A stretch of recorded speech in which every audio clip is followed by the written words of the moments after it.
Hey, aujourd'hui au Stoke Podcast, on reçoit un nouveau membre du Stoke Club, Jérémy Perrault, JP, Skater Boy pour les intimes.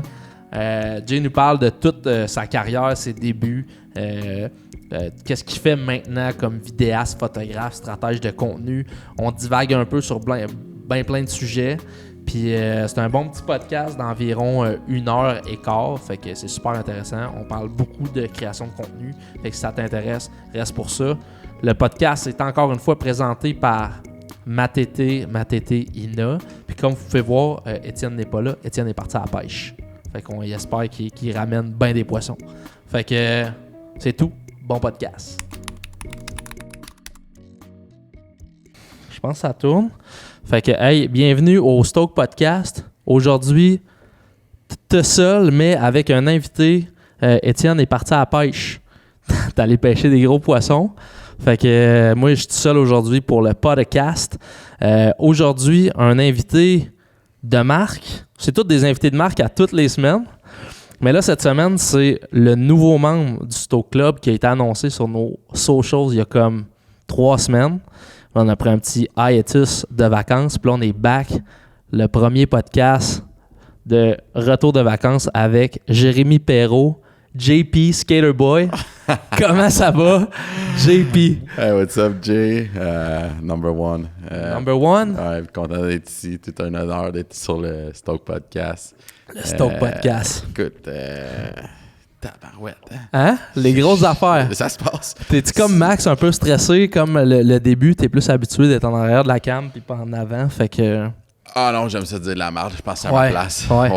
Deux Jérémy ouais. ensemble, ça en dit de la merde, hein? Hey, man, si les gens pouvaient avoir accès aux coulisses de tout ce qu'on peut se dire Ouais, dans une journée, ouais. ça fait que je suis content qu'on puisse se mettre devant une caméra. Ça fait que sans filtre, mais quand même un petit Ouais. peu. On est à 2023, faut faire attention. Ben oui, c'est ça. Ça fait que...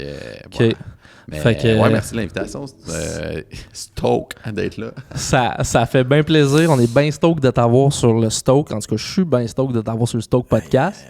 Fait que JP Skater Boy de son petit nom. Il est nouvellement membre du Stoke Club. Exact. Puis aujourd'hui, on va faire un genre de petit wrap-up de c'est qui Jérémy Perrault, pourquoi tu as joint le Stoke Club, Oui. etc. Ben oui.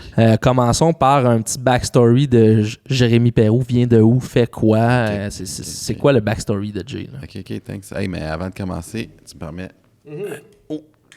Aïe. Ouvrir le Matete. Faut partir ça fort. C'est-tu ta saveur préférée? Hey man, pêche, oui, je te dirais que délicieux goût de yerba maté, mais avec le petit côté pêche passion. Fruité, là. Ouais, qui vient... ça coule. Attention. Ben voilà, man. un petit peu de Ça fatigue, un petit peu de commence bien. fatigue. Mais... Écoute, ça va être ça, gars. Tu mets le sous-verre par-dessus, ben ça oui, paraît même pas. cache. Ah, je vais faire un petit ASMR dans le micro. Ouais. Matina. Ben ouais, bon petit produit, j'adore. Ouais, on aime bien ça. Ouais, mais pour être quelqu'un qui a consommé plusieurs boissons énergisantes, puis qui a arrêté parce que c'est pas le fun juste d'avoir des gros kicks. Matina, c'est fidèle à ce qu'ils disent. C'est un petit high progressif, super mental, super concentré. J'adore ça. C'est bon, c'est le focus. C'est bon, T'as pas le gros shake. Non, Fait exactement. que le gars, il fait des plugs sur son Ben, premier crème, podcast. écoute. Ça brasse. J'ai checké ton frigidaire du coin de là, il commence à être vide. Ouais, je me ça suis dit, m'a t'aider. à se rapetisser, là. Fait quoi, un petit backstory de... C'est qui Jérémy Perrault? Jérémy Perrault, hey, c'est... Tu viens de où? Saint-Basile de Big, South Shore. C'est le South Shore. South Shore, La rive sud. Saint-Basile-le-Grand. OK. Natif. Ben écoute, backstory, man. Ben, l'histoire que je compte tout le temps au monde. Ouais. Premier contact avec la photographie. Quand j'étais petit, man, dès le primaire, j'avais tout le temps les bons vieux appareils jetables. T'es-tu le genre de personne qui fait sa passion depuis qu'il est tout jeune, genre? Ben, Tu sais, il y en a qui sont comme moi, j'ai commencé à dessiner à 3 ans. Là, non, pas. Ben, tu sais, je dirais pas ça, là, où je m'enfermais dans une chambre noire et j'ai développé mes photos. Mais j'ai commencé tôt, honnêtement. Je sais pas pourquoi j'avais une passion pour ça. Je pense que ça vient un petit peu de mon père aussi, qui me traînait souvent à Montréal ou dans des expositions. Puis à mes 10 ans, si je ne m'abuse, il m'a donné mon premier appareil photo, pas un jetable, un vrai. Ouais. Puis pour quelqu'un qui avait beaucoup d'énergie comme moi, ben quand j'avais mon appareil photo, ça canalisait un petit peu mon énergie, je focusais, puis je pense que j'avais quand même un petit peu de une certaine vision créative, puis ça m'a permis de tranquillement le développer à travers de ça. Ça fait que, à partir de 10 ans, j'avais mon premier appareil photo. C'était quoi? Hey man, bonne question. J'aurais dû l'amener. C'était un... Je pense que c'était un... Aïe, man. Aïe, tu me fais travailler ma mémoire. Je le vois, il est gris, il est sur mon frigidaire en ce moment. Je l'ai retrouvé dans une boîte un petit peu rouillée, je vais l'amener. Mais c'était-tu une Nikon? Ah, je peux pas. Ça a l'air de faire mal. Essaye de monter ton mic un peu plus. Ouais, je vais monter mon mic. Oh, et voilà. Ta bouche, Mais en tout cas, dans le bon vieux temps du film, c'est que j'ai commencé avec le film où que je trouve que c'était le plus beau de la photographie parce que tu n'avais pas l'effet instantané. Donc, il fallait que tu calcules tes shots et tout ça. Ouais. J'ai également pris mes premiers selfies avec cette super caméra. Oh shit, ça, OK. Pour le Tinder dans le temps, le Do You Look Good exactement, dans le temps. MSN. mais non, c'est for real. J'ai commencé avec ça, puis ça a été, je te dirais, mon premier contact au monde de la photo, à un aspect plus créatif. Fast forward, secondaire, j'en faisais aussi, mais c'est vraiment, je te dirais, autour de 18 ans, 19 ans, où j'ai commencé à faire des petites gigs par-ci, par-là. J'ai travaillé en studio à 19 ans chez Magenta. Magenta, je sais pas si tu connais. Non. Brand corpo que tu retrouves dans les centres d'achat qui fait des photos de famille. Oh shit, genre comme au Walmart, là. Ouais, okay. Oui, mais plus de qualité. Je vais leur donner vraiment plus de qualité quand même. Je pense qu'ils sont quand même assez bien établis. Il y avait une certaine recherche derrière ce qu'ils faisaient. C'est que ça avait vraiment été là où j'ai commencé à plus toucher à Flash et autres, développer mes compétences. Bonne école. Après ça, je te dirais, j'ai commencé à faire des petites gigs à mon compte. Là-bas, je shootais avec un Olympus, qui a été vraiment mon... À film ou c'était digital? Non, là, on était rendu digital. Puis là, à partir de là, je me suis acheté un Olympus, vu que c'était comme ce que je connaissais. Puis j'ai commencé à faire des petites gigs, prendre des petits contrats par-ci par-là, aider des chums à coût de 100$, 200$ ou for free pour l'exposure. Pour la visibilité. Et voilà, ça fait que non, c'est ça. Photo, ça a toujours été là dans ma vie, je te dirais. Puis, rendu à l'université, j'ai étudié en communication, puis j'ai compris aussi que très rapidement que ton contenu valait rien s'il n'y avait pas une stratégie derrière. C'est que j'ai été me chercher des skills pour pouvoir mieux utiliser mon contenu. Puis, voilà, c'est que j'ai navigué en parallèle l'univers des communications et de la photographie en cherchant pendant plusieurs années comment, je dirais, joindre tous ces cordes-là ensemble puis d'en faire un tout. C'est pas facile quand tu es artiste, mais qu'en même temps, tu es un peu entrepreneur, mais en même temps, tu travailles dans des agences. Je pense comme beaucoup de personnes, je me suis cherché à travers tous les codes qu'il y avait à mon arc. Comme un petit peu ta bio sur Instagram qui dit bon dans rien, pas pire dans tout. Pas pire dans tout, mais bon. Ouais, exactement, je l'ai inversé. Ouais. C'est le même que je me sentais un peu pendant longtemps où j'étais comme j'aime plein, mais je sais pas comment. Tu sais, c'est tough d'avoir une job qui te permet de faire tout ce que t'aimes. Puis au fil de la vie, je pense qu'on est dans un univers aujourd'hui qui nous permet de vraiment créer ce qu'on veut faire, nos jobs, un peu ce qu'on fait ici au Stoke Club. Ça fait que c'est ça. Puis tout ça, c'est peaufiné avec le temps. J'ai fait autant de la photo. C'est un long parcours, là. On parle de quasiment 15 ans de photos, mettons, de façon professionnelle, mais j'ai touché à tout. J'ai fait du mariage, j'ai fait du corpo, j'ai fait c'est bon de toucher à tout, tout le temps, parce que tu connais toutes les facettes, tu connais ce que tu veux faire, mais tu connais surtout ce que tu veux pas faire. Exact. Fait que c'est la meilleure façon de faire comme... les mariages, je peux te dire, c'est pas ma tasse de thé. Ouais, moi aussi, je l'ai fait en vidéo, puis c'est pas ma tasse non plus. Hey, on a signé un contrat pour ça, mais le jour du mariage, c'est comme, tu peux-tu prendre la photo là-bas, tu peux-tu faire ça, puis tu dis pas non, parce que tu veux faire plaire à tout le monde. Ça fait que non, turns out que dans les dernières années, je te dirais, les 5 dernières années, ça s'est vraiment concentré sur le sport d'action, le outdoor, le plein air. C'est vraiment là que c'est ça que je fais à l'extérieur de mon métier, puis c'est ça que j'aime aligner les deux. Tu l'as mentionné rapidement, tu es à l'université, fait que tu es un bachelier. Bachelier en retard parce que en 2012, qu'est-ce qui s'est passé? La grève. La grève. Ça fait que dans ce temps... T'étais-tu un carré rouge dans ce temps-là? Mon gars, il y a tous les soirs dans la rue. Big time. Big time. Tous les soirs dans la rue après le bar ou t'étais en train de manifester? Le bar était dans la rue. Le bar était la manifestation. Exactement, c'est là, une coupe de bière Big Bang. J'aimais manifester, mais j'aimais aussi l'action qui venait avec. Un petit passé de trouble fête, ça fait que j'ai retrouvé mon compte. Ça fait que... puis à un moment donné aussi, j'ai réalisé...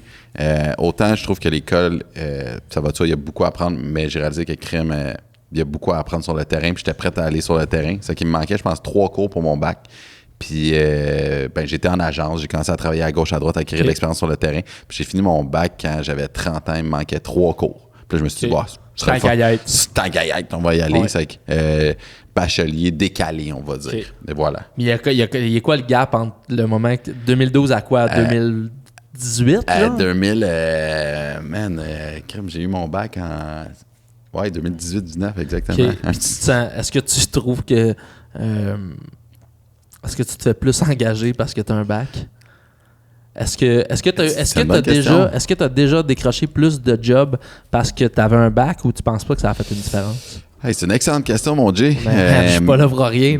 Je pense que ça donne un street cred, ça donne une certaine crédibilité. Il est là, c'est quelqu'un qui me connaît pas parce que je pense qu'on se vend beaucoup en entrevue par la personnalité. Quand tu rencontres quelqu'un, peu importe que j'ai un bac ou non, rendu à l'entrevue, si la personne est comme « Oh, il y a un good vibe en toi. » Puis moi, si ça fit, ton bac va rien valoir.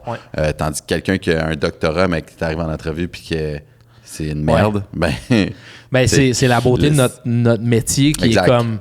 T'as pas tant besoin d'avoir... Oui, là, mais comme... Un médecin ne se fera pas tant engager pour son charisme. Non. Quelqu'un dans notre domaine, marketing si tu as du charisme, tu vas monter dans la pile de CV, c'est sûr. Là, ça fait que pour les gens pour les fois que j'avais appliqué dans des agences, peu importe sur des stages, je pense que oui, ça l'aide. Quand les gens regardent ça, puis ils jugent, ils regardent ce que t'as. Si tu es beau, as-tu les bonnes couleurs? Il y a son bac. Je pense que ça a pu aider. Mais en bout de ligne, je pense que je suis quelqu'un qui est capable de bien se vendre, puis ça, c'est ma force number one. Ouais. OK.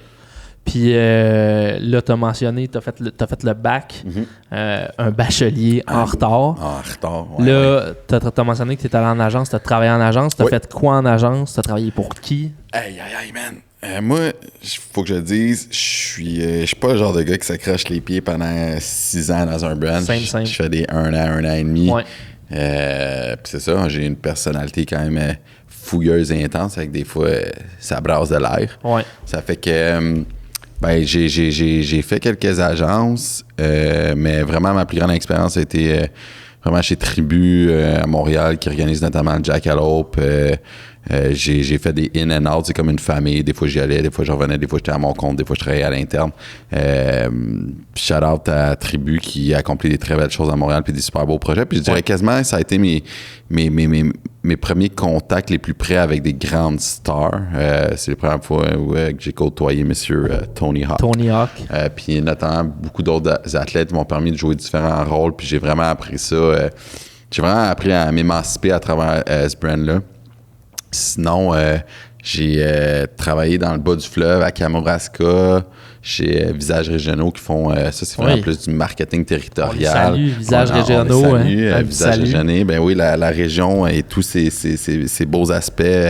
Explorez votre Québec. C'est vrai, je suis allé cette année à Pontiac. OK, ben oui. Ben oui, pour le lancement de la route. Oui, c'est ça, je me rappelle pas du nom. La route 138. La route que j'ai un gilet qui c'était écrit dessus, là, mais... J'étais allé là pour un événement que Dom Fauché faisait, puis c'était avec Visages Régionaux, justement. C'était la première fois que j'allais dans ce bout-là. J'habitais à Gatineau pendant 2 ans, mais longer la rivière, c'est ça? Oui, je pense. Il y a comme une rivière, en tout cas, là, qui se rend. D'accord. Puis l'autre bord, c'est l'Ontario, puis de ce bord-là, c'est nous autres. Le Pontiac. Puis c'était la première fois que j'allais là, puis c'est vraiment beau et sharp. Là. Ouais, mais ils font des super beaux projets, honnêtement. Puis je trouve ça cool, leur mission. On reviendra à moi après, mais leur mission, c'est vraiment d'attirer les jeunes en région. Parce que, le Québec, c'est grand. On a de la place. Il y a des choses à voir. Puis je pense que tu peux... des fois, à Montréal, il y a tellement de monde, c'est plus difficile de trouver ta place. Mais quand tu arrives en région, justement, je trouve qu'il y a plus de place pour innover, pour mettre des projets sur pied. Tu as beaucoup de support, puis l'aspect de communauté. En tout cas, je trouve qu'il y a vraiment beaucoup de villes dans le Québec qui sont merveilleuses, beaucoup de régions merveilleuses, puis ça mérite d'être visité. Tu faisais quoi chez Visages Régionaux? Chez Visages Régionaux, aïe, aïe, aïe. J'avais un projet qui était. Alors, tu veux pas en parler? Ben, en fait, on était en train de développer une stratégie d'attraction pour la région de Brome-Missisquoi, qui est Bromont et les environs. Il y a plusieurs autres petites villes, Sutton, etc., Fredericksburg. Ouais. En tout cas, bref, c'était ça mon mandat principal. Sauf que tantôt, on parlait de ma personnalité fougueuse et unique. Puis des fois, c'est ça. Des fois, je gagnerais à tourner ta langue cette fois avant de parler. Exactement. Léger accrochage avec le maire de Bromont, puis ça m'a coûté mon poste. Okay. Mais bref, super belle équipe. Je salue vraiment ce que Marie-Ève Arbour, qui a parti Visages Régionaux, font. C'est merveilleux. C'est vraiment mais j'ai une question parce que c'est un peu dans l'inconnu. Visages Régionaux, c'est pas juste...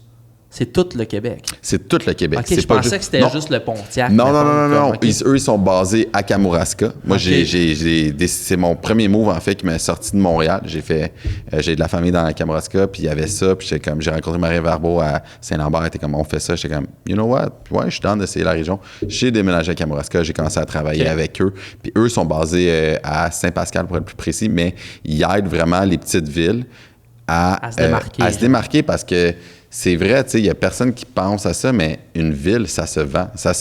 Pour attirer du monde, il faut que tu te mettes en avant-plan. Puis je pense qu'elle a été, Marie-Ève, elle a été très avant-gardiste dans, justement, vends ta ville, market-la, fais un beau branding, refais tu sais, ça va, là, les vieilles écussons de la ville, là, je veux dire, crée-toi une belle image de marque, puis vends ta ville. C'est quoi que tu as à offrir, toi? T'as des lacs, t'as des forêts, t'as des sentiers de vélo de montagne, t'as du monde sympathique, t'as des festivals qu'on connaît pas. Chose à marketer. Ben, vas-y, vends-le, puis tu vas attirer du monde parce que, ben, tu sais, on peut soulever de nombreux problèmes, mais il y a des problèmes de main-d'œuvre, comme dans toutes les villes. C'est important. Puis je pense que de plus en plus de villes réalisent que, faut qu'on travaille notre image, puis elle était une des pionnières, je pense, à aider les municipalités à se positionner puis à attirer du monde. C'est que belle mission, belle équipe.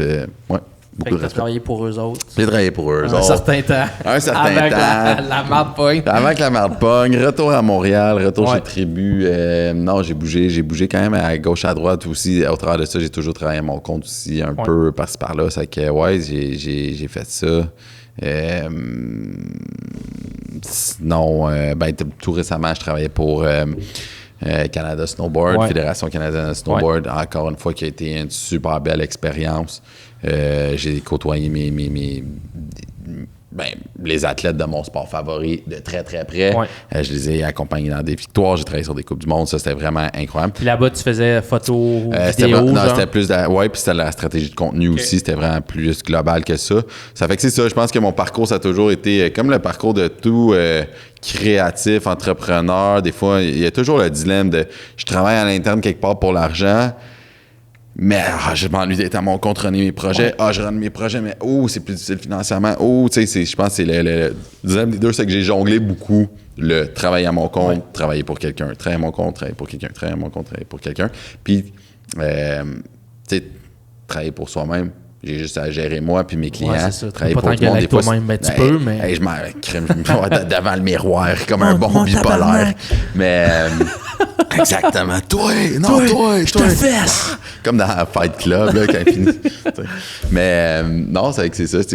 J'ai jonglé ça beaucoup entre travailler pour moi, travailler pour d'autres. Je pense que... je pense que c'est le dilemme de beaucoup de personnes à notre époque parce qu'il y a toujours la notion financière de comment tirer ton épingle du jeu. C'est pas facile. Faut que tu trouves ta niche, faut que tu trouves ta spécialité. Puis moi, ça m'a pris un certain temps, je pense, à savoir vraiment c'était quoi ma spécialité puis tout ça. Puis voilà, c'est ça. Puis voilà. Puis là, tout récemment, t'avais une maison avant ça. À Saint-Gab. Saint-Gab. Saint-Gabriel de Brandon. Ça qui est comme dans proche de Joliette, c'est ça? Exactement. OK. Puis, moi, Tu t'en vas où avec cette question? Non, mais moi, la géographie dans le coin ici, là, je suis moyen. Puis, Thetford. Non, Thetford, toi. Thetford. Ouais, mais c'est qu'à Saint-Gabriel-de-Brandon, il y avait les parties C'est quoi? Arrête. Ceux qui savent pas replacer la ville, les parties C'est quoi? C'était là. Ouais, ça brassait. OK. Pareil. Mais je te posais cette question-là oui, parce oui. que t'es tout récemment déménagé dans les Laurentides. Ouais, exact. C'est ça. Exactement. Puis là, depuis combien de temps? Quasiment un an? Même pas un an encore. Même pas un an? 9-10 mois, ouais. OK. Fait que depuis quasiment un an, t'es à Sainte-Adèle. Exact. Puis là vient la connexion de Stoke et Jay Nadeau et Jay Perrault Exact. au mois de mars. Genre. Mars, avril. Ben, je te connaissais de loin Ouais. parce que t'es beau. Ça, c'est Puis sûr que... Malheureusement, je viens de demander l'autre en fiançailles, là, mais... Je suis pris. Hey, arrêtez-moi ça. On te voyait partout, t'es un hot shot. Ouais, J'étais comme ouais. Nado, ton nom résonne. Tu sais, comme l'autre, là, celui qui a fait OD, là, Jay Distamp. C'est ça, Moi, c'était puis toi, Jay, OG. 5-5. C'est ça, pour animer OD, j'ai vu, là, une grosse C'est bataille ça. d'animateurs. Exact. J'ai du temps, puis il a gagné. C'est juste parce que tu tenais pas de QTX en passant. C'est ça. C'est ça. Bref. Mais non, mais je pense que c'est ça. On se connaît. Puis on a travaillé sur le film de Max Parot ensemble à distance. C'est là que je m'en allais. Dans le fond, Hugo m'a appelé moi, puis Ouais. Hugo était comme, hey, travaille sur le projet. Moi, je fais du motion design. Fait tout le motion sur le projet de Max Parot. Exact. Toi, t'as shooté sur Ouais, ce projet-là. j'ai fait du drone, puis j'étais deuxième, troisième cam. Qui était, si je m'en... Pour mettre les gens en contexte, là, c'était un genre de short de 8 minutes de Max Parot. Puis Max faisait quoi? Il faisait les 8 variations du 540N. C'est ça.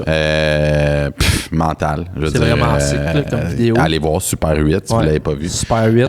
Logo, branding, animation, tout fait par J-Boy ici. Exact. Puis le filmé, reste, l'autre fait par une partie par l'autre J-Boy. Ouais, exactement. Puis là-dessus, il y avait aussi Jay Galant qui était photographe. Donc, hey man, Triple J. Avec GF, un autre J. Puis Hugo, sorry, trouve-toi un autre nom. C'est ça.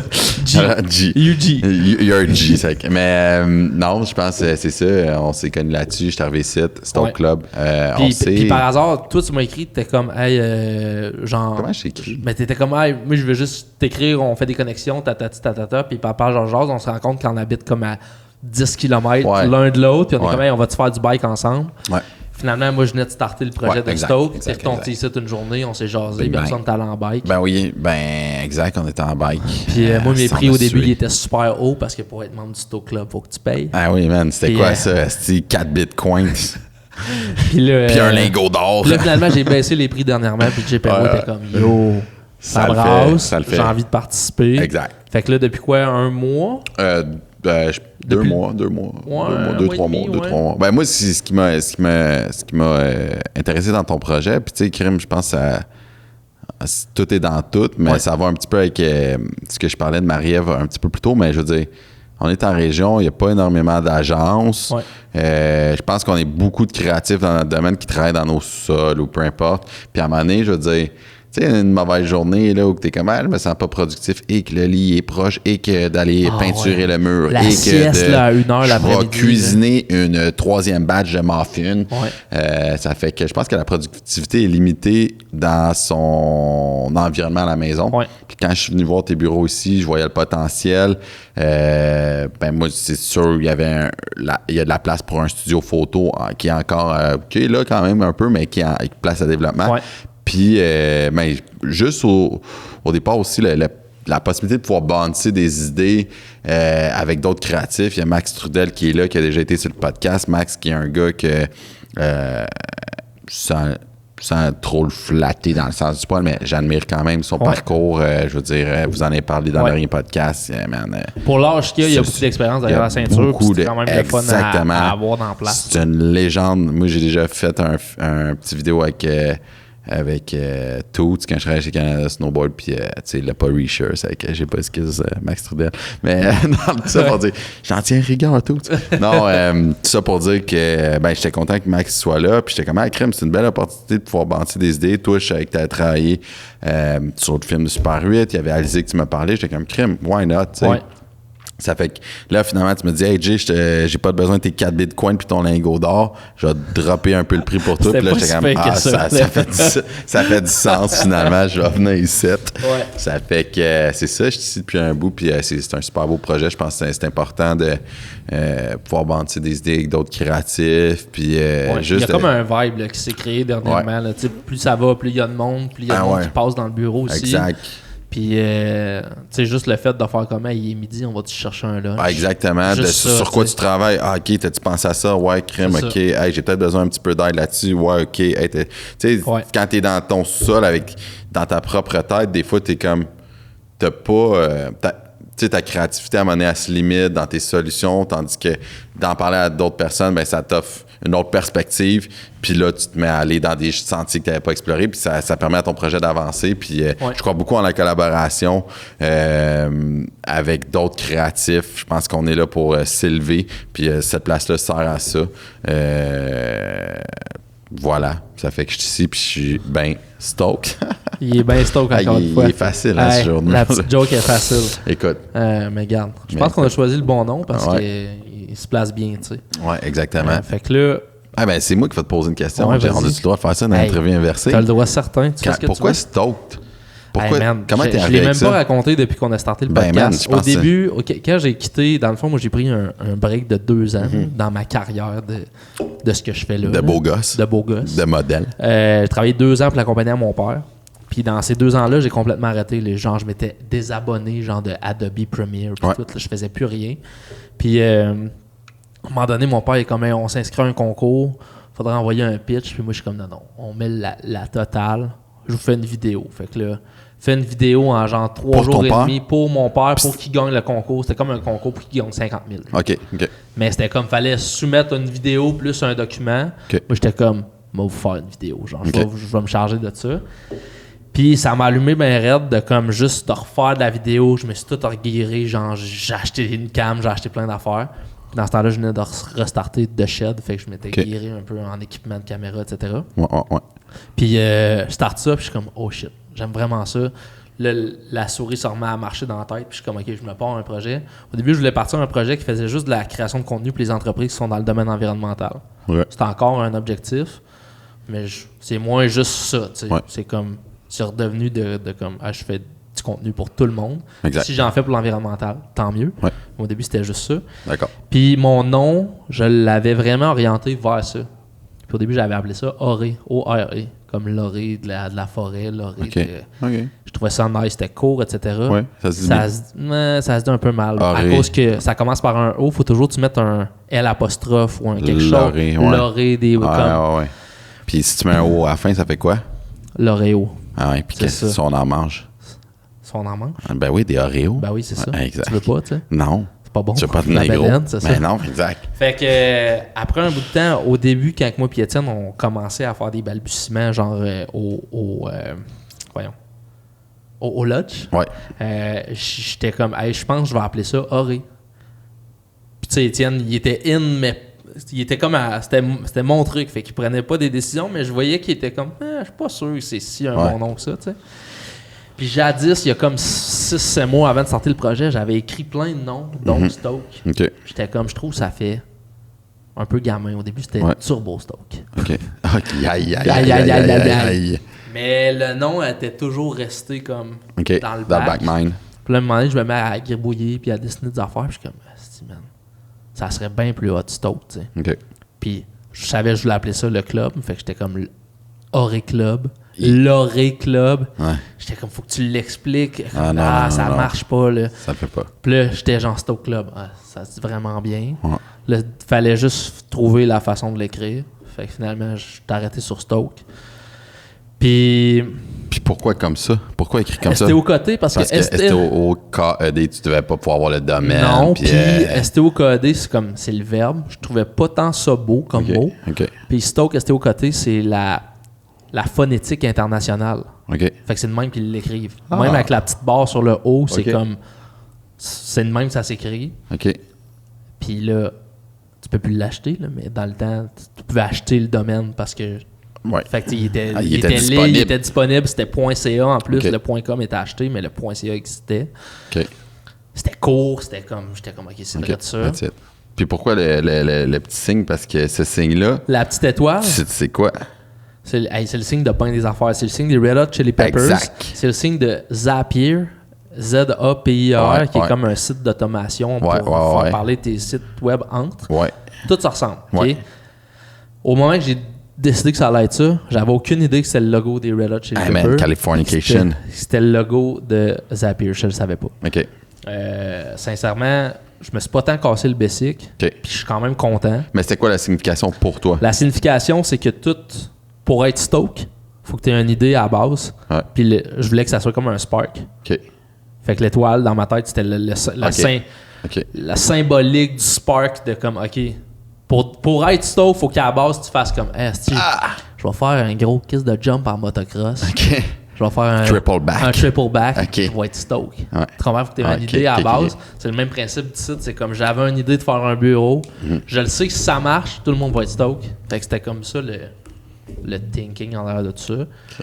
Puis je voulais garder le logo simple, tu sais. Okay. Puis c'est un icône, c'est une étoile. Puis genre, si à un moment donné, on décide que les pattes, ils sont plus rondes sur le bout, ben, ça deviendra ça. Okay. Puis tu sais, comme... En ce moment, tout est encore à déterminer. Tu sais. Il y a bien des affaires dans la business qui est encore déterminée. Construire l'avion en vol. Exact. Fait que c'est ça. C'est ça l'idée. Cool. Brander ça bien rapidos, fait de quoi de simple. Puis au fil et à mesure, ben, on rajoute des éléments puis on crée un brand. Là. Fait que c'était ça. Je me disais peut-être que tu as des origines suédoises, puis c'est pour ça que tu l'as écrit de même. Pas du jamais. Tout. Phonétique internationale. Tu sais, à cette heure, là, quand tu décides d'un nom, tu le sais toi aussi. Si le domaine n'est pas disponible, t'es comme, je peux pas le prendre. Exactement. Je peux pas le prendre. Ah non, c'est sûr, man. Puis même ça, mais aussi registrer des entreprises. Ouais. Stoke, ça n'existait pas. Ouais, puis c'est anglophone, vraiment. Si c'est un verbe anglophone, ça passe pas. Là, c'est pas un verbe, c'est un mot fabriqué. Ouais. Fait que c'est comme... Ça passe bien. Mais félicitations, c'est cool. Puis, merci, on est chaud. Je réalise qu'on le dit souvent dans notre vocabulaire, c'est peut-être de notre époque. C'est de notre époque, oui, vraiment. Mais crème. Félicitations. Puis, pour finir là-dessus, au début, je voulais appeler ça Studio Content. Parce que tu fais du contenu, puis on est content de faire du contenu. Ouais, mais il y a Content. C'est ça. Qui existe déjà. Que je connaissais pas. Shout-out à Content. Ouais, shout-out à Raph. Mais je les connaissais pas. Moi, je connais. Puis ma blonde, elle les connaissait. Okay. Puis elle était comme moi, mais tu peux pas appeler ça Studio Content. Il y a Content. Puis j'étais comme, oh fuck. Ouais. Puis Stoke, c'est genre turbo content, tu sais. Ou vraiment content de comme. Ouais, c'est vrai. Fait que. Parfait, c'est un petit caméo ou un petit rappel. Sympathique. Bien vu.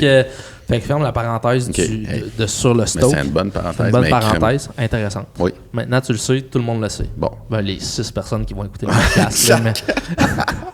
Oh ben, check. À date, on a une moyenne de comme 100 vues par podcast. Ben, félicitations. Et plus. Ben, félicitations. Ça fait juste 3 mois. Là, c'est quoi qu'ils disent tranquillement, mais. Sûrement. Et voilà. C'est ça. On est constant, un podcast par semaine. Oui. C'est ça. Oui. Fait que là, on a parlé de ton backstory. Ouais. Pourquoi t'es rendu dans Laurentides, etc. Ben, je t'en ai même pas parlé. Tu me l'as même pas dit. Non, je t'en ai même pas dit. Tu Pourquoi t'es rendu dans Laurentides? J'ai un kid. Fallait une plus grande maison. T'as un enfant? Oui, j'ai un enfant. Okay. Puis, mais surtout, je te dirais que les Laurentides, il y a une super belle culture de plein air. Ouais. Vélo de montagne. Moi, j'avais pas grand montagne dans mon coin, dans la Nadière. Même affaire pour le snowboard. Puis, je veux dire, maintenant, je peux rider mon backyard. Puis, j'ai une rivière en bas de la route. Puis, je vais me baigner tous les jours avec ma fille. Puis, je vais biker en arrière. Puis, partout, je ride. T'as un nice spot. T'es bien situé quand même dans J'ai un nice spot. J'ai un nice spot. C'est où? Non, exact. Je suis très content. Très satisfait. Fait que là, t'as déménagé ici parce que t'avais une plus petite maison. Tu voulais une plus grosse maison. Puis, je voulais me rapprocher de la nature aussi, surtout. OK. Voilà. Parce que vous n'avez pas de famille, ni un ni l'autre, dans Laurentides. Ah oui, ma blonde. Ah, ta blonde. Oui, exactement. Puis quand tu as un enfant, tu es content d'avoir grandement pas loin. C'est ça. Ouais. Je comprends ça. Voilà. Okay. Voilà. Fait que là, tu es dans Laurentides. Puis tu es là pour rester. Ben, on l'espère. C'est le plan. Fait que là, tu fais partie du Stoke Club. Oui, exact. Puis toi, là, on a parlé de ton upbringing de comme photographe, tu as fait un peu de vidéo, tu as travaillé pour Jackalope, etc. Dans la fois qu'on s'est parlé, tu m'as dit que toi, tu faisais aussi de la stratégie de contenu. Oui, exactement. Je pense que... Ben, tu sais, je pense que on est à une ère où il y a énormément de contenu. Ouais. L'attention moyenne est de 3 secondes. Ouais. Je pense que pour l'avoir vécu avec énormément de clients dans mon parcours, c'est bien beau shooter la plus belle vidéo, mais si tu réfléchis pas à la distribution, à qui tu veux parler, à c'est quoi le retour sur investissement que tu veux de ton contenu, ça sert à rien. Là. C'est fini en 2010, genre fais-moi une vidéo virale. Je vais te poser une question. Je vais te poser une question piège. Ouais. Que genre quelqu'un m'a posé la question l'autre jour. Vas-y. Pourquoi je paierais le montant, mettons, de travailler avec une équipe de production vidéo qui fait de la stratégie de contenu quand je peux faire la même affaire avec mon téléphone? Aïe. Hein? Quelqu'un qui t'a dit ça? Ouais. Une grosse compagnie quand même en plus. Je pourrais faire la même chose avec ton... Avec mon téléphone, ouais. Ben man, parce que comme toute chose, je veux dire... La qualité, ça se paye. Ouais. La qualité du contenu, la qualité de la réflexion. Je veux dire, moi, je peux trouver petit Joe connaissant qui va venir jouer dans mon électricité à la maison. Puis lui, il peut le faire aussi pour bien moins cher, mais ça se peut que mes murs brûlent. C'est ça. Je pense que c'est bien d'être accompagné par une équipe qui a une certaine connaissance, qui savent comment parler à ta clientèle, qui vont te poser beaucoup de réflexions. Qui a de l'expérience, puis qui vont te parler qui vont t'amener sur des pistes de réflexion que tu n'aurais même pas pensé. Ouais. La majorité des gens qui viennent me voir ou qui viennent nous voir en général, parce qu'on est quand même dans le même domaine, c'est je veux une belle vidéo, je veux présenter mon entreprise, je veux présenter mon nouveau service. Puis ça s'arrête là. Je veux juste de quoi de beau. Mais la réflexion n'est pas poussée, comme je disais, à qui tu t'adresses.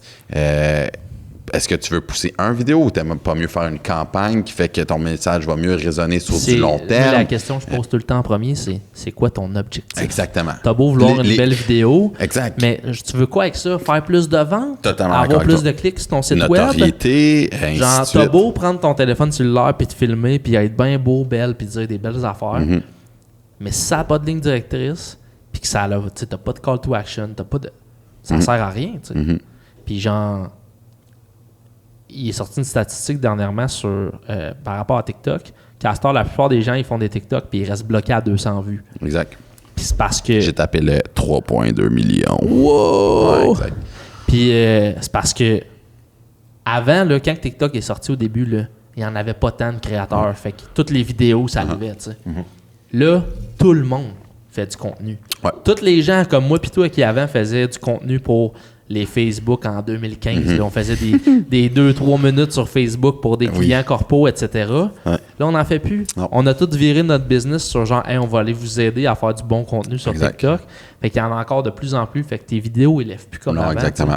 Fait que c'est là que c'est important d'avoir une stratégie de contenu. Exactement. Puis, tu sais, quand je parlais tantôt, je me considère un petit peu comme un couteau suisse. Ouais. Je pense qu'il y a l'importance aussi de faire de l'optimisation. C'est fini, là, je pense... la portée organique de ton contenu est de 2 à 3 %. C'est-à-dire, si tu as, mettons, une auditoire de 1000 personnes ou tu as 1000 followers, là-dedans, il y en a 20 qui vont voir ton contenu. C'est que le monde qui pense qu'ils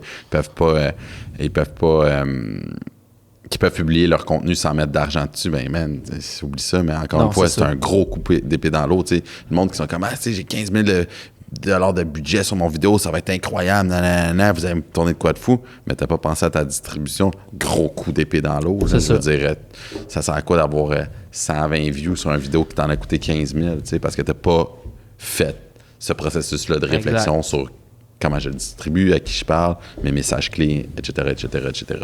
OK. Fait que c'est ça que ça fait un stratège de contenu, dans le fond. Ben oui, c'est de même que j'aime positionner ce que je fais, j'aime réfléchir. Autant j'aime faire le côté créatif, mais autant je pense qu'il y a la créativité aussi dans ta stratégie de diffusion. Voilà. Puis même, tu sais, même affaire, là, t'as beau avoir la plus belle des photos aussi, il faut que le storytelling est super important pour positionner le contenu que tu crées. Voilà, c'est que je pense que c'est ça que j'aime faire maintenant. Ben, tu sais, j'aime créer du contenu, mais je pense que stratège de contenu, quand on parlait tantôt de tous les cordes à mon arc que je savais pas comment joindre, je pense que ça, c'est le meilleur amalgame que je peux faire. Que je ramène ça. Je peux faire autant de la création que de la réflexion, un peu de marketing, un peu de com, mes messages clés, bing bang boom. Fait qu'au moins, le monde qui vient te voir, c'est pas juste une photo, tu sais. Non, c'est pas vidéo. Non, c'est tout est réfléchi en arrière, etc. Exactement, c'est fini. Ben, le plus possible, oui. C'est sûr, des fois, il y a du monde qui c'est pas ça qu'ils veulent, mais c'est ça qu'on essaie de faire le plus possible. Puis voilà, je pense que ça fait un petit... Je pense que mon offre est plus complète en présentant comme ça. Puis justement, ça me permet d'amener plus d'alliés dans le mix, de collaborateurs. Quand tu sais, souvent, j'ai du monde qui vient avec un désir de faire une vidéo, turns out qu'en bout de ligne, je leur fais une campagne. C'est ça. Puis j'amène d'autres créatifs là-dedans. Puis c'est le fun de travailler avec d'autres mondes aussi encore, comme on parlait. Ouais. Voilà. Puis je pense qu'il y a un peu d'éducation de notre côté à faire aux gens parce que les gens pensent encore que c'est comme... justement, j'ai un 15 000 de budget, je veux faire une vidéo. C'est comme... Ben non, c'est plus juste ça. Non, exact. C'est genre là, à cette heure, avec ton 15 000, c'est le même montant, mais au lieu de faire une vidéo de 4 minutes, on va peut-être en faire 4 de 60 secondes. Exactement. Qui vont targeter des audiences différentes, Exactement. qui vont aller justement chercher ton bon crowd, la bonne personne. Si tu veux un produit, tu vas aller targeter la bonne personne avec une bonne vidéo. Puis avant, c'était comme... Je pense que le mot le plus important que j'ai vu dans la semaine, c'est le B-roll est mort. Hein? Dans le sens que... Non, mais avant, mettons avant 2014-2015, tout ce qu'on shootait quasiment, c'était du B-roll. C'était comme slow-mo B-roll. Il n'y avait pas de narration, il n'y avait pas de rien de tout ça. Storytelling. Puis la star, on a switché, c'est ça, c'est comme full storytelling. Faux. Puis comme 20% de B-roll, de comme si c'est vraiment nécessaire, on va mettre du B-roll pour comme venir remplir les shots ou venir ajouter à l'histoire. Mais ça s'est viré sa tête. Avant, c'était pas storytelling, là, c'est juste de ça. Ouais, les gens ont besoin de s'identifier, je pense, ont besoin de s'identifier à un certain groupe. Puis le storytelling, c'est ça qui permet de justement différencier ton contenu, je pense, de mettre un côté humain à ce que tu fais. Tu sais, je reviens au milieu du sport extrême ou du outdoor. Tu sais, je pense que un nice trick en snowboard, c'est sick, mais si tu as aussi tout le processus de ce qui a amené à lander ce nice trick-là, je pense que tu le regardes totalement différemment, puis tu as une histoire. Je pense que c'est ça qui est sick. Tu sais, je pourrais parler, tu sais, je vais te parler de ma fameuse photo, photo de Tony. De Tony Hawk. Ma crème, man, ça c'était massif. Tu sais, je pense que la photo est nice en tant que telle. Pour mettre les gens en perspective, tu es allé au Jackalope aux États-Unis. On dit Jackalope. Jackalope? Ouais. Excusez-moi pour les Jackalopiens. Jackalope. Le Jackalope. Jackalope, à Virginia Beach. Ouais. Cette année, c'est la première fois que justement l'agence Tribu pour laquelle j'ai travaillé dans le passé ont réussi à exporter le Jackalope aux States. Ouais. Avec Tony Hawk comme tête d'affiche. C'est la 3e fois que je suis sur un événement avec Tony Hawk. Ouais, ton chum Tony. Mon chum Tony. Ça, je t'appelle Skater Boy. Ouais, c'est ça.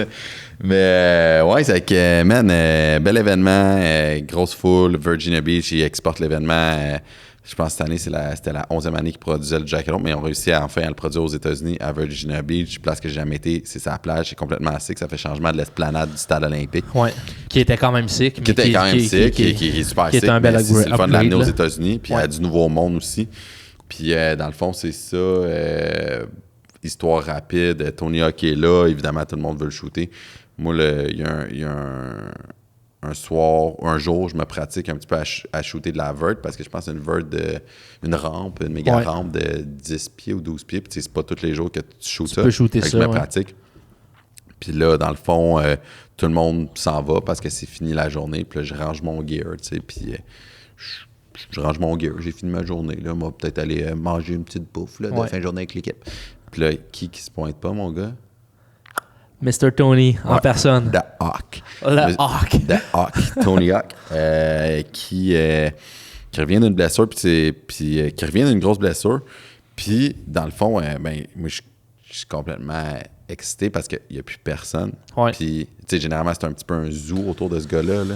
Il y a tout le temps plein de monde. Puis là, je suis tout seul, ça rentre, puis il y a Tony, puis je suis comme, incroyable. C'est que je ressors la caméra. Je ressors la caméra, je me set. Puis là, il drop in. Il fait un petit try de pratique, il revient. Je suis comme, OK, ça va se passer, les choses se passent. Man.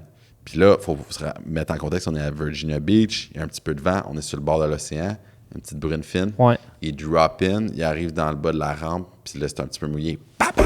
Il smash, man. Tac! Là, je suis comme, oh shit. Genre un bon impact. Ouais. Monte en haut, à côté de moi, drop son casque, drop ses protèges. Puis genre, tu sais, je me sentais petit, là, il est comme à 2 mètres, puis genre, vraiment en colère. Puis il s'en va. Puis là, j'étais comme, aïe, je passe de genre... Trop stoke, je vais le shooter. Je passe de genre, je suis en solo, j'ai une private session avec Tony, à genre, il vient de s'éclater, puis peut-être que le on va pas leur voir du séjour. Il reste de même. Finalement, le mot se passe. « Tony, vas-tu être là demain? » Nanana. C'est que là, le jour vient où c'est la démo qu'il fait avec d'autres athlètes. Puis là, techniquement, moi, j'avais pas tant le droit de shooter là parce qu'il y a tellement de monde. Puis, tu sais. Faut que tu aies ta passe pour shooter sur le J'étais un média verse, privilégié, mais il y avait du monde, il y avait ses filmeurs à eux. Puis, c'est tellement crowded en haut de la rampe que, genre, tu sais, man, ça devient plus le fun quand t'es 40 personnes. Puis, même les athlètes peuvent plus bouger, ça devient dangereux. Ouais. C'est que, tu sais, je me suis dit, je vais prendre une chance quand même. C'est que je monte, je suis là pendant peut-être 3 minutes, je snap mes shots, blablabla. J'essaie de prendre une coupe de shots, puis tu sais, finalement, je me fais kick out. Ça reste de même. Finalement, je me suis dit, je vais faire différent, je vais sortir mon drone, puis je continue les shots de même. C'est que ça reste de même, je retourne chez nous, je check mes shots, puis tu sais, j'ai une shot de Tony Hawk qui fait comme un stealth fish que je trouve nice, mais tu sais, des fois, tu sais jamais, des fois, t'es comme, belle ma shot, mais tu sais. Le contenu que tu penses qu'il faudrait pas que tu postes, faut que tu absolument que tu le puis postes. Là, c'est ça. Puis tu sais, c'est tellement que je pensais, tu sais, je la trouvais nice, c'est une shot de Tony, mais j'étais comme, OK. Mais je la mets juste en story, je le tag dans la story. Ouais. Puis là, je m'endors là-dessus à me coucher. Je me lève le matin, il a reposté ma story. Juste la story, je suis comme, man, ultra sick. Je réveille ma blonde, je suis comme, Tony a reposté ma story. Puis là, j'étais vraiment en stoke. Puis là, j'ai écrit, je suis comme, hey, tu sais, by the way, voici la photo. Ouais. Si tu veux, tu peux l'utiliser. J'étais comme, tu sais, Tant qu'à y être. Tant qu'à y être. Pour de la visibilité, on va y donner. Ben, pour de la visibilité, tu sais, juste, je vais y donner. Puis là, il m'écrit. Je sais pas si c'est lui ou c'est la personne qui gère ses médias sociaux. Je vais me faire croire que c'est lui. Je pense que c'est lui qui gère ses réseaux. Peut-être pas. Puis là, il m'écrit, hey, merci. Tu sais, en anglais, évidemment. Ouais. Thank you, Jay. Parce qu'il dit, c'est quoi? Il dit, après ma blessure, je pensais jamais pouvoir regrabber, tweaker mon stealth fish de même. Ouais. Puis, tu l'as capturé, puis ça me fait, cette photo-là, ça veut dire vraiment beaucoup pour moi. C'est toute ma progression de ma convalescence. Je pensais plus jamais pouvoir faire un stealth fish craqué de même. Puis, turns out, je suis capable. Tu l'as pris. Je suis vraiment stoked. Merci.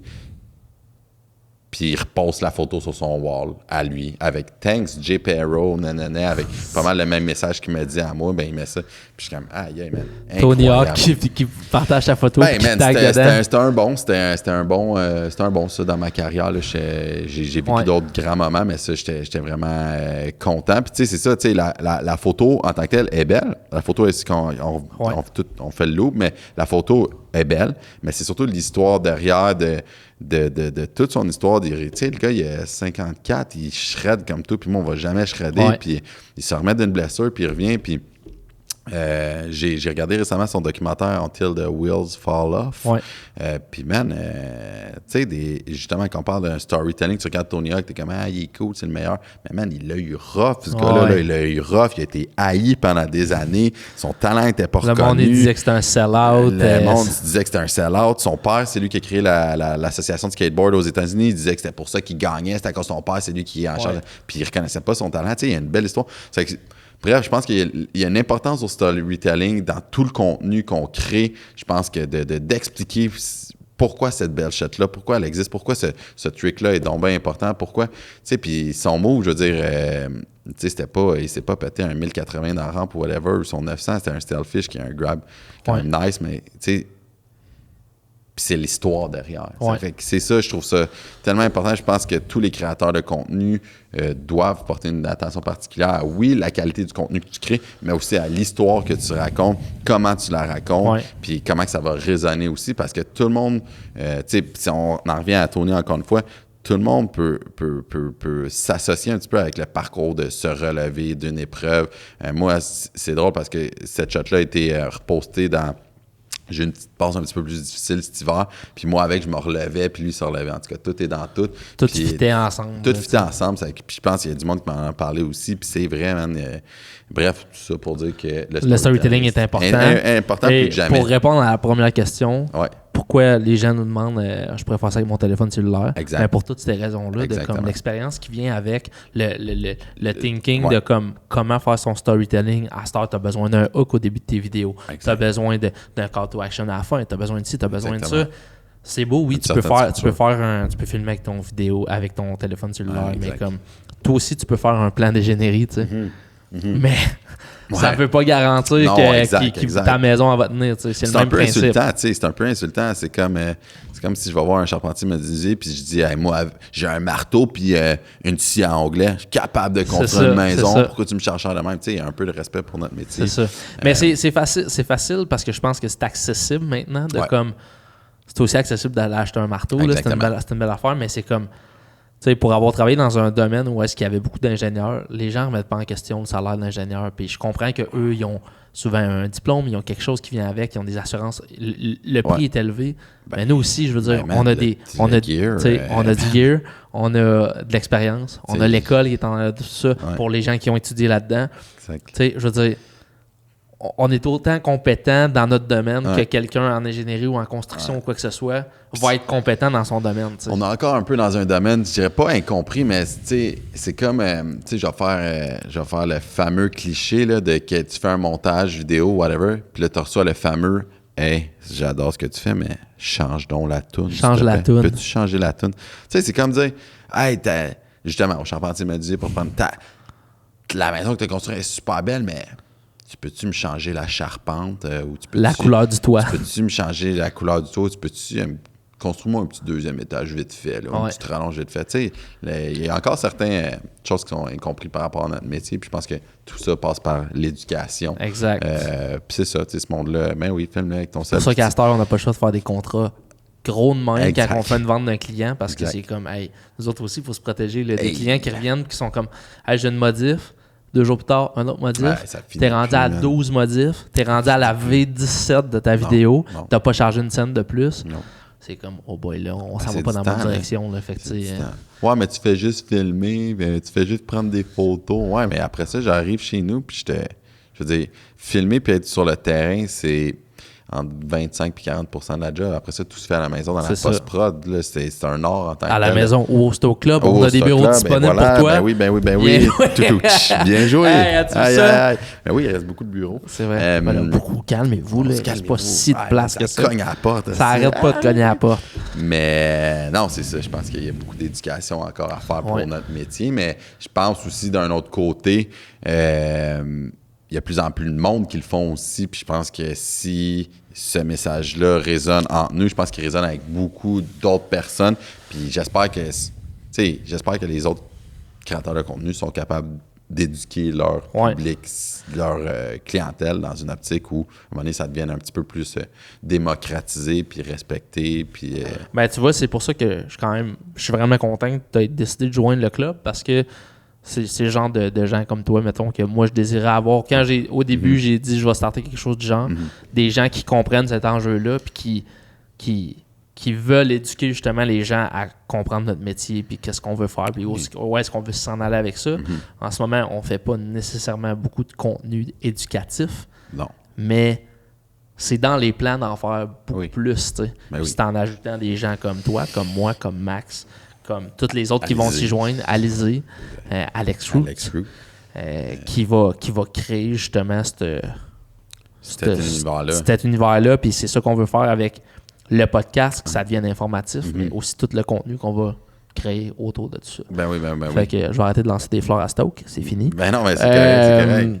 Puis, tu sais, je vais juste faire un petit loop, puis je pense que notre métier a pris une importance particulière, notamment durant la pandémie, où que c'était... On ne vivait que de ça. On ne vivait que sur le web, puis les créateurs de contenu devenaient massivement importants pour tous les business qui voulaient se positionner puis faire de la vente en web puis tout ça, tu sais. Faut pas sous-estimer ce qu'on fait. Tu sais, des fois, je pense que les gens, ils voient ça comme...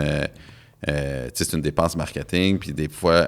Ils ne voient pas ça comme un essentiel, mais je veux dire, si tu investis dans ton marketing, si tu investis dans ton image de marque, si tu sais te positionner dans ton marché de façon originale, bien articulée, ben tu vas te distancer de tes compétiteurs. Puis ça, ben pour ça, il faut que tu appelles nous. Des gens comme nous qui ont les compétences, l'expérience. Exactement. Le studio. Les skills, le réseau, l'équipe, les connaissances, le matériel. Voilà. C'est super. C'est vraiment une bonne discussion. Je suis content. Ben, crème. J'ai une petite question piquée sur la stratégie de contenu.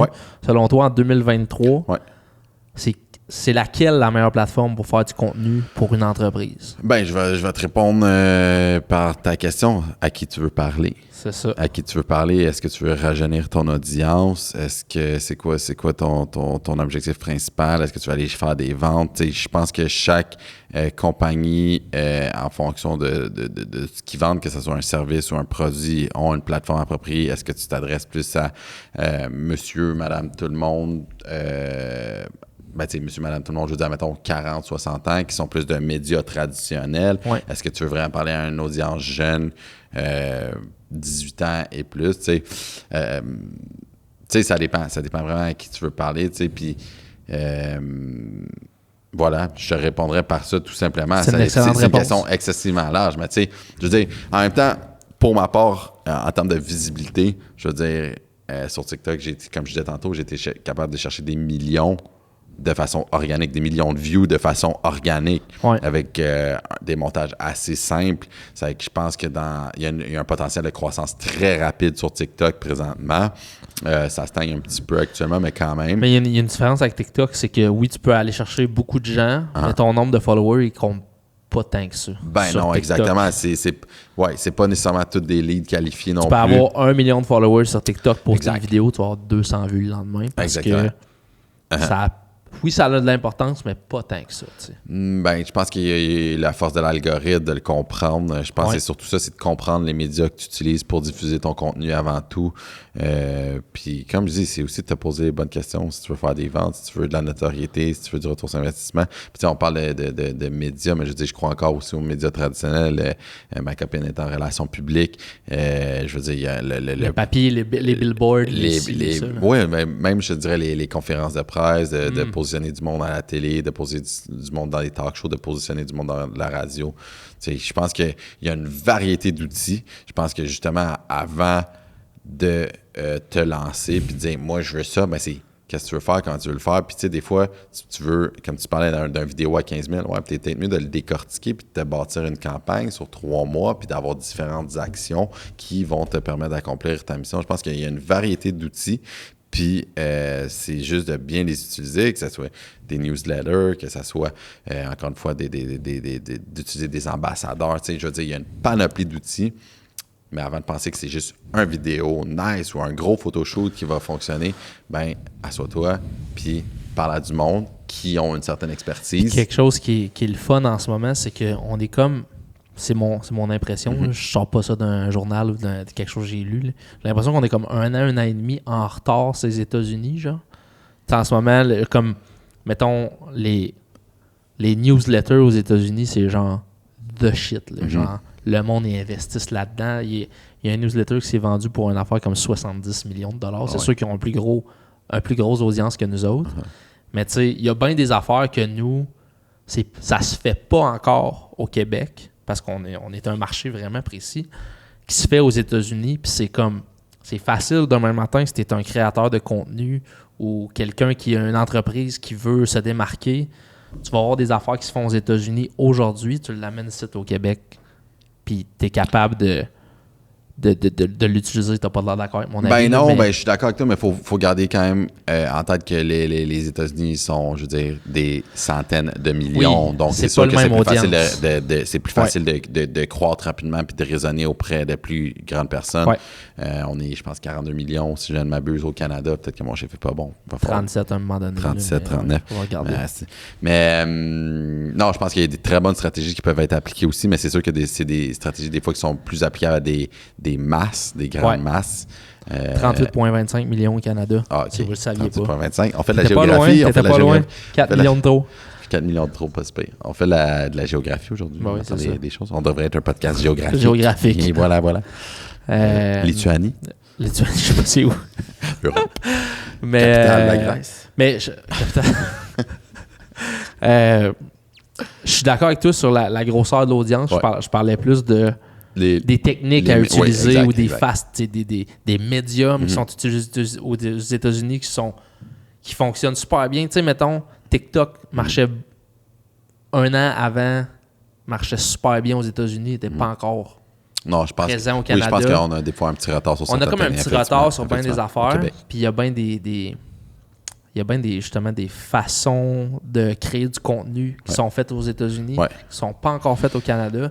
Des fois, c'est comme facile de capitaliser là-dessus. Les trends ici au Québec, c'est sûr et certain. Je pense qu'on s'inspire de beaucoup ailleurs, mais en même temps, je pense qu'il ne faut pas non plus négliger qu'on a des excellents créateurs de contenu ici. C'est pas parce qu'on s'inspire qu'on copie, tu sais. Non, exactement. C'est pas parce qu'on s'inspire qu'on copie. OK. Mais non, mais c'est vrai. Totalement d'accord. J'ai un livre là-dessus, j'ai 3 livres là-dessus, je te donnerai ça, mais... Tu lis? Man, si je lis, depuis cette année, moi et PJ, on a un point commun. Non.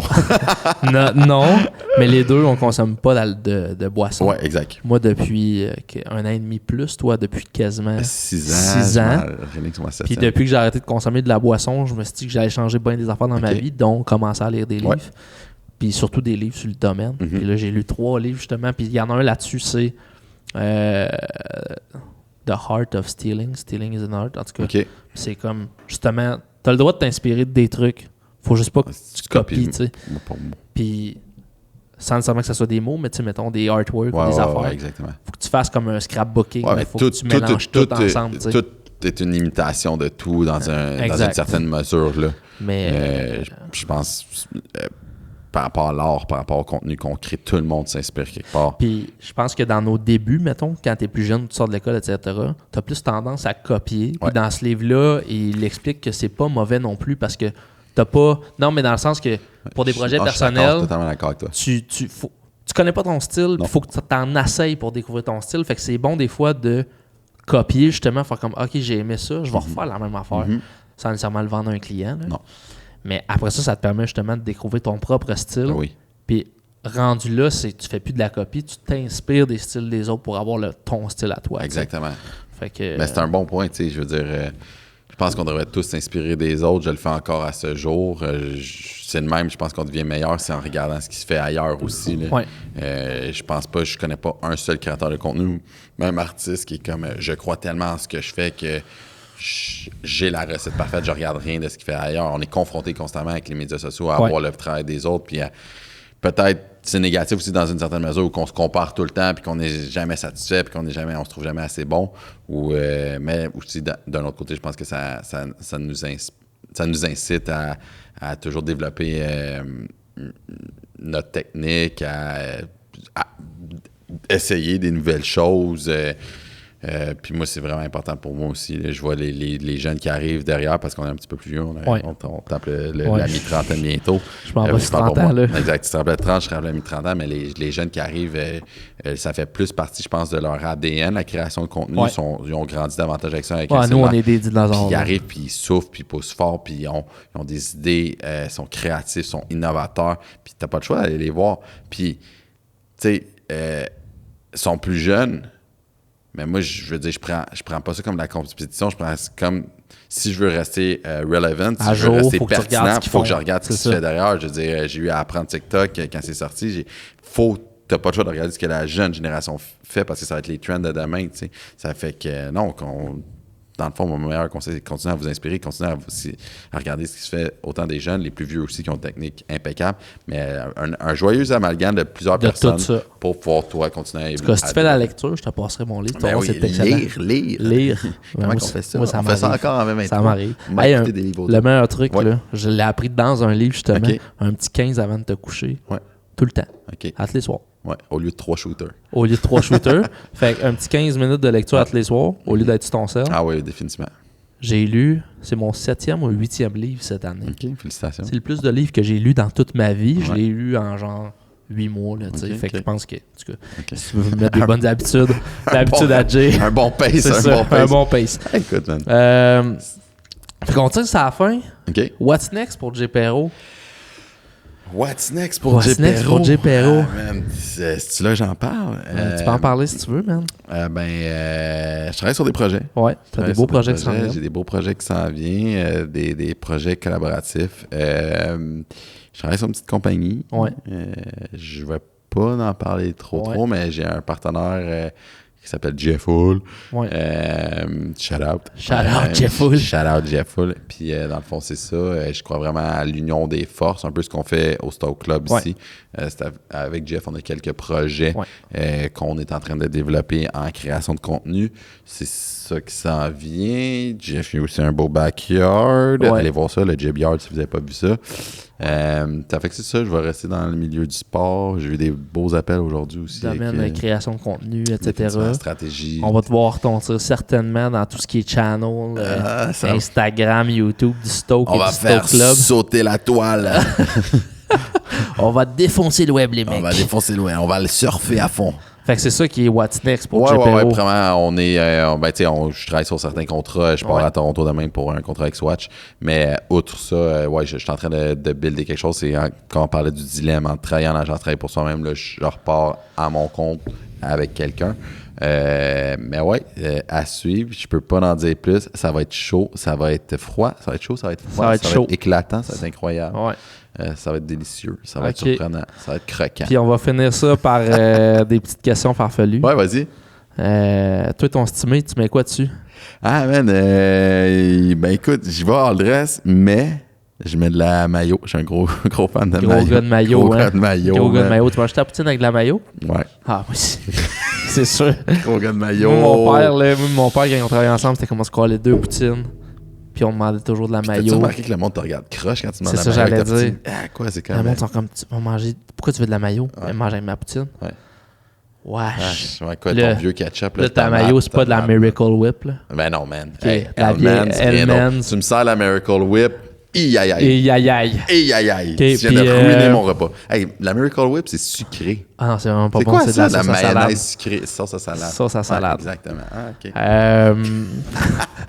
Puis, mettons, tu préférerais-tu avoir des saucisses à la place des doigts OK. ou On va là. des saucisses à la place des orteils? Ah, bro, orteil, là, c'est sûr, c'est pas visible.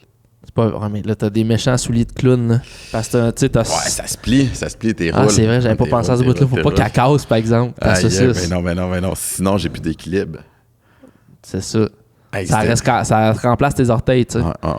Mais quelqu'un qui a pas d'orteils, mais pas sûr que ça marche. T'as-tu vu, c'est quoi le film qui a gagné beaucoup d'Oscars récemment, qui était asiatique, des parents qui... Tu sais de quoi je parle. Everywhere, all at once. Exactement, mais il y a un bout là qu'il y a des doigts de saucisse. C'est malade. C'est fou, ce film-là. Incroyable. C'est vraiment fou, ce film-là. Ben oui, puis c'est long avant d'embarquer dans ce film-là, mais accroche-toi parce que... Ça brasse. Ben man, wow, ça quand on parle de créatifs différents, là. Ça, puis ça, je sais pas si t'as regardé des affaires behind the scenes là-dessus, mais ils ont comme...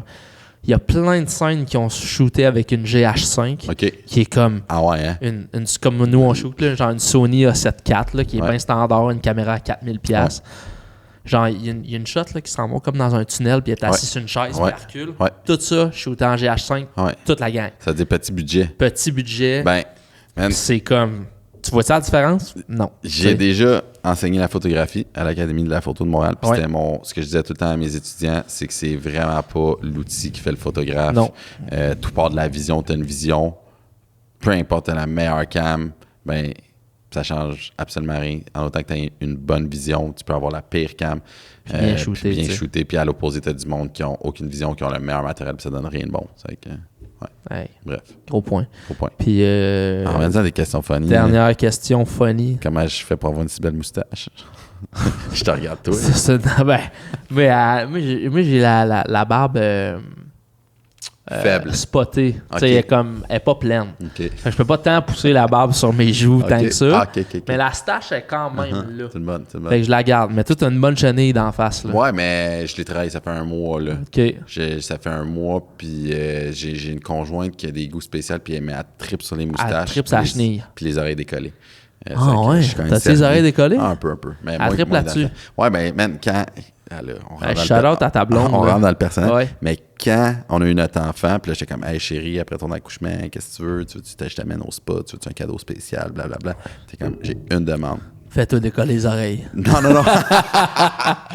Non, ouais, t'es comme, je veux que t'aies une moustache à mon accouchement pour que toutes les premières photos avec notre enfant, t'as une moustache. T'es comme, alright, bring it on. Ben, pour ceux qui ne savent pas, je me suis fiancé avec ma blonde pendant mes vacances. Ouais. Félicitations, man. Merci, Félicitations. man. Grosse demande. Ouais, je me suis fiancé. Grosse J'ai demandé ma blonde en grosse demande fiançailles. en Crocs. Ouais. Ma blonde est en Crocs. Moi, j'étais en Vans. OK.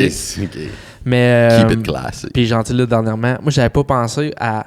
Moi, j'avais juste pensé à comme, elle veut qu'on se fiance, je vais la fiancer. Mais depuis le début, j'ai dit, si je te fiance, on se marie 1 an plus tard. OK. Mais j'avais pas, je te jure, j'avais pas pensé à tout l'après de comme qui allait starter, de genre, trouver une salle. Bon, t'es-tu déjà là, là-dedans? on est là-dedans, là. Puis là, moi, j'étais comme, si j'avais pas pensé, 0 pin bar. Vider mon compte en banque. C'est ça. Puis là, moi, je suis genre, je veux me mettre le suit bleu poudre à mon mariage. C'est comme dans les années 70-80 avec la stache. That's it. Je vais avoir le style de comme papa, là. Tu sais, comme. It. Je veux que mes enfants regardent mes photos de mariage et fassent comme OK. Old school. OG. Dans une vieille Cadillac. Ouais. Tu sais, comme le. Le chest? T'es-tu un gars de poil de chest? Non, j'ai pas de poil, mais tu sais, dans le temps, il y avait le veston bleu poudre. Oui, avec les... Il y avait comme un genre de foufou, là. J'y pense. OK. J'y pense. Ta blonde, elle a vu. C'est une robe aussi funky? Non, je pense qu'elle est plus traditionnelle, mais j'étais comme, t'es-tu à l'aise si je fais ce move-là? Puis t'es comme, ça va avec toi. J'étais comme, parfait, ça va avec moi, c'est ça que je vais faire. Puis c'est où vous allez vous marier dans une salle de bingo, genre? Non, on a trouvé une salle à Saint-Lin-Laurentide. Si tu m'avais dit que j'allais me marier à Saint-Lin-Laurentide dans ma vie, je t'aurais jamais cru. Mais déjà trouvé, le dépôt est donné, tout. Je te le dis, ça s'est fait là, de même, asti. Qu'on est rendu là. Dans la question, farfelu. J'adore ça. Mais... Si t'avais une machine à voyager dans le temps, tu irais à quelle époque, puis pourquoi? Il y en a des bonnes, là. C'est une bonne question, man. Si j'avais une machine à voyager dans le temps, à quelle époque j'irais? Ben, mettons, sais-tu quoi, man? T'es pas obligé de rester, là. Tu peux juste aller comme un touriste, 1 heure, tu repars. Mais je vais... comme dans le bon vieux jeu de Guy Jodoin, Les Mordus, je vais faire Ricochet. Toi, t'irais où? Ben moi, je l'avais dit dans un autre podcast. OK. J'ai une couple de places. J'aimerais bien aller voir, justement, les Égyptiens. OK. Comment que les pyramides, c'est ça? Comment ça s'est bâti. Ouais. Toute la Rome antique aussi, ça... Pas la Rome antique. La Rome antique. On avait compris. Je suis pas romantique un peu. Mais... Ben un peu, tu t'es demandé ta blonde devant le rocher percé. Je suis quand même romantique. Le joyau québécois. Ben oui. Mais ouais, romantique, j'aimerais bien ça aussi. Mais il y a une couple de spots le fun. Tu sais, comme juste, j'irais voir, je repartirais. Quand, mettons, mon arrière-grand-père, il est arrivé au Québec, tu sais. Ça se fait comment? Il est arrivé en bateau? Il est-tu comme... Moi, il y a des oui-dire que du côté de ma mère, il y aurait du sang amérindien. OK. Fait que genre, c'est qui? C'est quoi? Excusez, pas amérindien, voyons, je suis qui, moi? Des natives ou des... C'est le bon terme? Je ne sais pas le terme, là, mais des Premières Nations. Oui, des Premières Nations. Quelqu'un des Premières Nations aurait forniqué avec quelqu'un d'autre de ma famille. OK. Donc, tu aurais du sang. J'aurais du sang. OK. C'est les légendes du côté mais tu peux faire ton test d'ADN puis le savoir de nos jours. On est rendu je pourrais le faire. Je pourrais le faire. Mais il y a des oui-dire de ça. Moi, mon ancêtre, c'était un coureur des bois. Wow, ça me fascine. Shout-out à Nicolas Perrault. Arrête, Nicolas Perrault, t'es coureur des bois? Ouais, mon père, il a retracé son arbre généalogique. Puis c'est ça, il paraît que j'ai un coureur des bois. C'est quoi un coureur des bois, man? Ça court? Tu sais c'est quoi un coureur des bois? Ben, oui. Ben, en même temps, je te dis oui, mais en même temps, je suis comme, je sais-tu. Ben, c'était genre, si t'avais, mettons, besoin d'aller... C'est pas un messager. Un messager. OK. Mais genre, imagine, là, dans le temps, là. Ouais. Comme, il faut que j'envoie une lettre de Québec à Montréal. Mais ça, c'était un messager. Ouais, mais mettons, il y avait des chemins, mais mettons que... Je sais pas, là, j'étais pas là, mais tu sais, mettons, en plein hiver, fallait que tu traverses des villages, des affaires, fallait que tu passes dans le bois pour aller à un autre village. Te battre avec des loups. Coureur des bois. OK. Fait que lui, il partait dans le bois, puis genre, avec sa boussole, puis il se rendait au village, puis il allait porter à la lettre. Ouais. C'était fou, là, comme métier, là. Imagine en plein hiver, le moins 30, moins 35. Ouais. Faut que tu dormes dans le bois, là. Ça devait être de la folie. En tout Mais, cas, shout-out Nicolas Perrault. Ben oui, mais pour répondre à ta question, je pense des années de disco, j'aimais ça, vivre ça un petit peu. Ouais. C'est pas si loin que ça. C'est pas si loin. Honnêtement, j'aurais aimé vivre les années 80-90, mais en étant genre l'âge qu'on a là. Ouais, le flow à fond la caisse, puis comme l'avènement de la technologie, nous on l'a vécu, mais tu sais, quand même jeune. Mais premier lecteur cassette. Ouais, exactement. Sinon, on retourne vraiment loin, man. Je veux voir des dinos, man. Ben oui. Je veux voir les dinos, man. C'est fascinant. Les tigres à dents de sabre, man. Les quoi? Les tigres à dents de sabre. Oh, ça, je connais pas ça. Les tigres qui ont des dents de sabre. Ah, OK. Ouais. Comme dans l'heure de glace, là. Ouais, exactement, man.